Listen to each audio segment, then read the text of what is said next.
Hello, boys and girls. I hope you guys are having a wonderful day and things are going well at home with our kind of strange new normal that we have um, going on right now. We're going to continue reading Front Desk. I'm going to read chapter 29 and hopefully 30. We'll kind of play it by ear and see how our reading goes so you can get to special in time like normal, right? And we'll keep working to finish the story so you guys know how it ends for Mia. And Quinn, remember, she really wants us to find out the end and share that with us. So this is one way to get to the end together.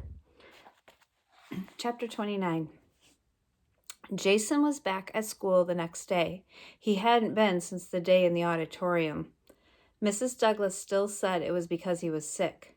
I felt bad and was kind of worried about him, but now seeing him in his seat, glaring at me and snickering with some of the other kids, I saw that he was perfectly all right. He just had a bad case of the I hate Mia's. Slowly, I walked over to my desk and took a seat beside him. He and his friend stopped talking, but I could feel their eyeballs on me. I could feel them sinking into my pants. I had on a pair of these thin floral pants my mom got from Goodwill. I'll admit it, they looked a lot like pajama pants, but they were $6.99 for a bundle of 6, and you can't beat that. What a deal, my mom had squealed in the store when she spotted them. Your mom has the best shopping eyes. She had seemed so proud and so happy. I let her buy them for me, and they were pretty comfortable. But now, as my eyes slid over to the other kids and all of them in jeans, I wondered if it was a horrible mistake. I used to have jeans too. In fact, I boarded the plane in a brand new pair of jeans that my aunt bought for me in Beijing. But they were too small on me now, and a new pair of jeans cost $9.99, much too expensive considering how quickly I was growing. Since coming to the motel, I had grown a full inch, a fact not lost on Mr. Yao, who motioned with his greasy fingers every time he came over. See that growth? I paid for that growth. Hey, Mia, Jason said loudly. I looked over at him. He glanced at the other kids who were all covering their mouths with their hands, like they were trying to hold in some terrific inside joke. How come you always wear those pants? Jason asked. The other kids exploded with laughter. I shifted my body away from them. My pants, seconds ago, so soft and comfortable, now felt scorching hot. Did they really feel scorching hot? Or is that just how Mia's feeling? Ignore them, Lupe said. We were sitting on the grass at recess. I glared at Jason and his friends who were sitting on the other side, cracking up and pointing at me.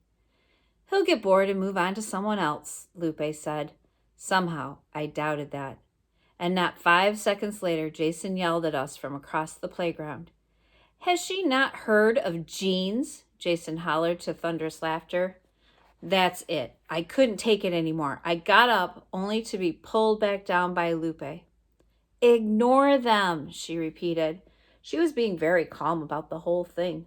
Annoyingly calm, if you ask me. If my cousin Shen were here, he'd be over there in 2 seconds. Back in China, if anybody picked on me at school, he would go up to them and give them a piece of his mind. He didn't care who it was, even if it was his best friend. A fidgety kid with glasses named Mo. Mo always liked to go up to me and pull on my ponytail, and one time he pulled too hard and I cried. Shen told Mo if he ever did it again, he'd pull his ear down to his butt. Mo kept his fingers to himself after that. I tried not to think about those memories. Instead, I tried to focus on the words Lupe was saying now. She was telling me about her grandmother in Mexico and how she was sick, so her mom was sending home money. That's why money was tight for their family. I nodded as I listened, trying hard not to look down, because despite everything she was saying, Lupe was still wearing jeans. So do you think Mia thinks Lupe doesn't know how she's feeling? Chapter 30.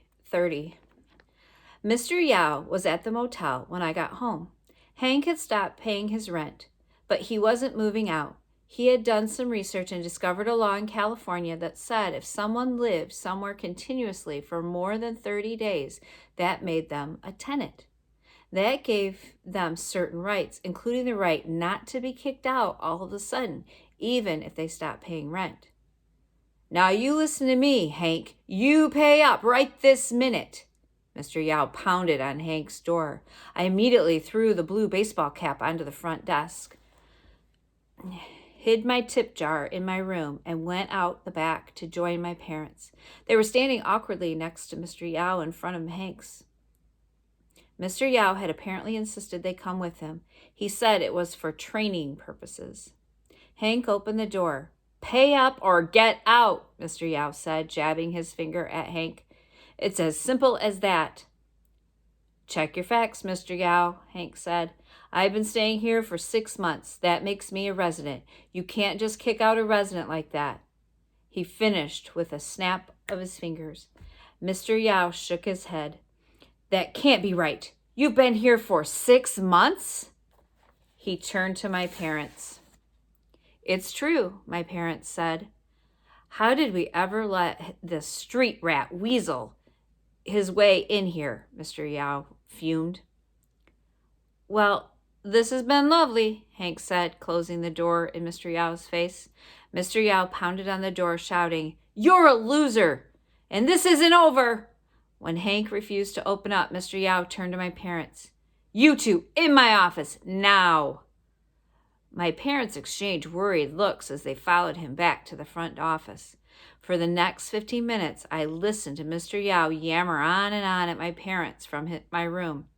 He said that if Hank did not pay up, we would have to pay for Hank. He was going to take the rent straight out of our salary. Anger brewed inside me, scalding hot.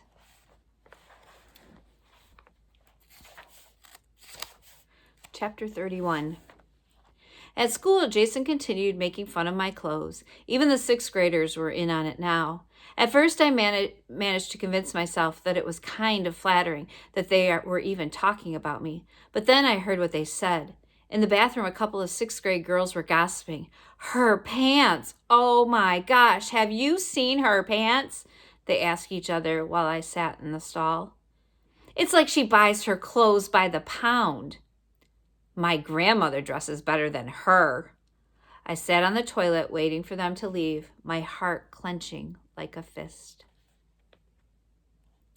And Mia's writing a letter to kind of release some of her feelings, which is always a good idea if we're feeling upset or stressed. Sometimes that writing helps, so that's what Mia's doing here. Dear Mean Girls, you're right. I buy my clothes by the pound. My mom and I go over to the Goodwill and we buy secondhand clothes. Clothes you probably threw away. I'm probably wearing your socks right now. Let me tell you what it's like to buy secondhand clothes. First, my mom washes it 1,000,000 times. She scrubs it with her hands and then puts it in the washer and then scrubs it again. Still, when I first put it on, I wriggle and squirm, thinking of all the girls who've been inside the pants before.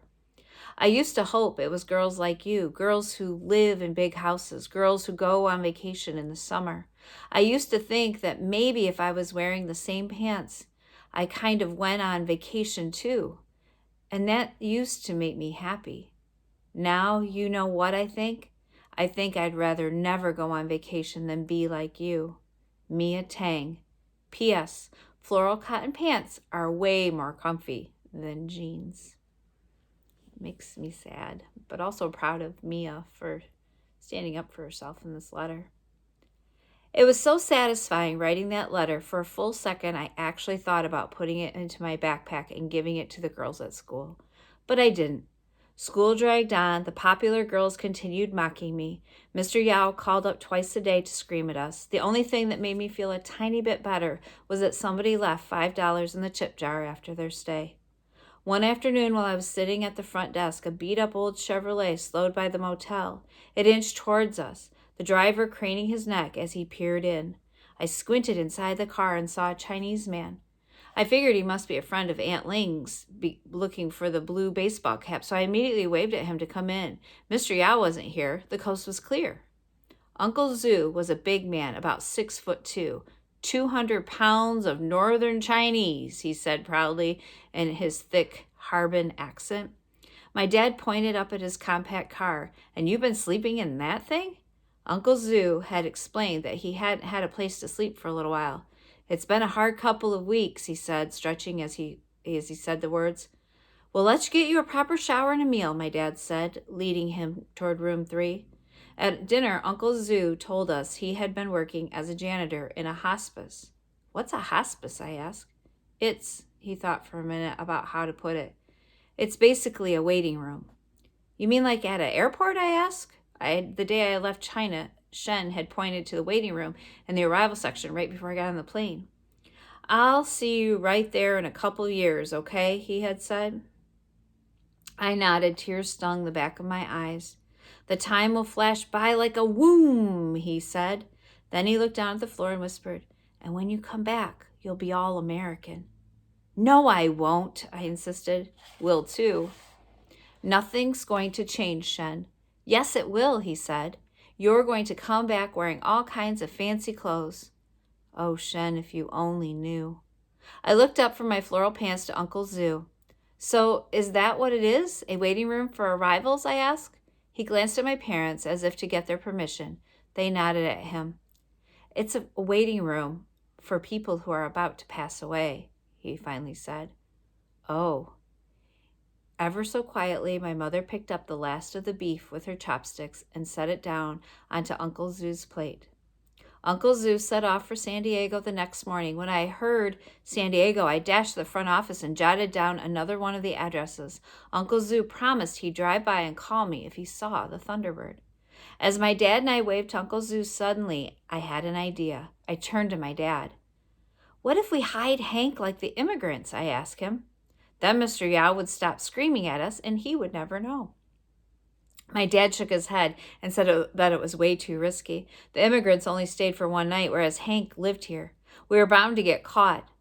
I decided to drop it. A week later, my parents received their paycheck from Mr. Yao. $140 was missing. True to his word, Mr. Yao was making us pay for Hank $20 per day. My parents got into a big fight about what to do. My mother said we should quit, but my dad wouldn't hear of it. Quit, my dad said, and do what? You think it's any better out there?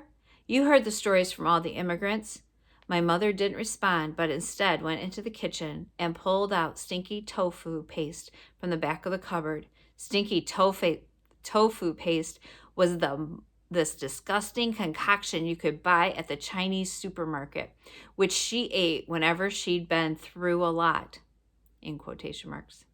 And even though I didn't like the smell of the tofu, I still liked it more than hearing my parents fighting. As my mom munched away on her paste, my dad and I sat outside by the curb, waiting for the smell to clear. The early evening wind sighed between us. I wanted to tell him it was going to be okay, that I had a plan to save us. All I needed was $300, and I even had a plan for that too. So far, I made $30 in tips. But I didn't end up telling him.